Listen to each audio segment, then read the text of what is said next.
Have you ever faced people who claim to help you, but somehow make your pain worse? It's infuriating, isn't it?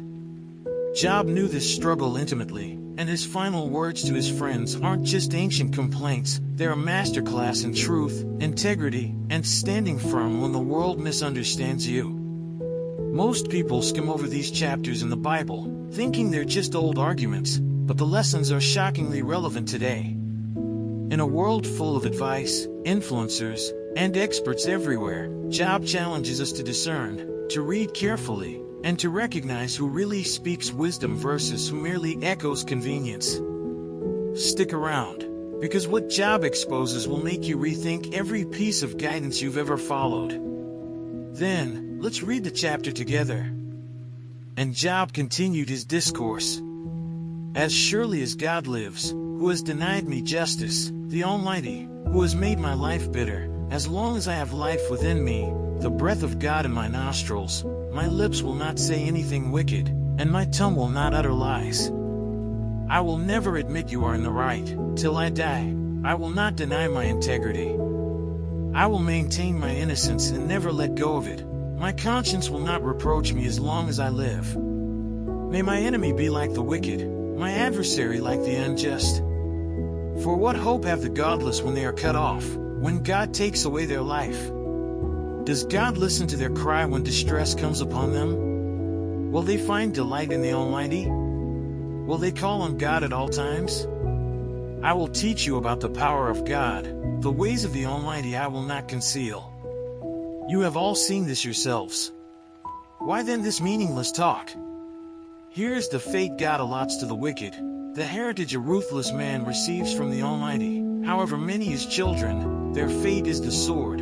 His offspring will never have enough to eat. The plague will bury those who survive him, and their widows will not weep for them. Though he heaps up silver like dust and clothes like piles of clay, what he lays up the righteous will wear, and the innocent will divide his silver. The house he builds is like a moth's cocoon, like a hut made by a watchman. He lies down wealthy, but will do so no more. When he opens his eyes, all is gone. Terrors overtake him like a flood. A tempest snatches him away in the night. The east wind carries him off, and he is gone. It sweeps him out of his place. It hurls itself against him without mercy as he flees headlong from its power. It claps its hands in derision and hisses him out of his place. Let's say a quick prayer to thank the Lord for his mercy. Hey God, thank you for the lessons we've discovered today in Job 27. Thank you for showing us the value of integrity, the dangers of empty advice, and the fleeting nature of worldly success. Please help me take this knowledge and actually live it out, not just understand it, but act with honesty, courage, and discernment every single day. Guide my decisions, guard my conscience, and remind me to stay true even when it's tough. I trust you to help me apply these truths in real life, and I'm grateful for your wisdom that never fails.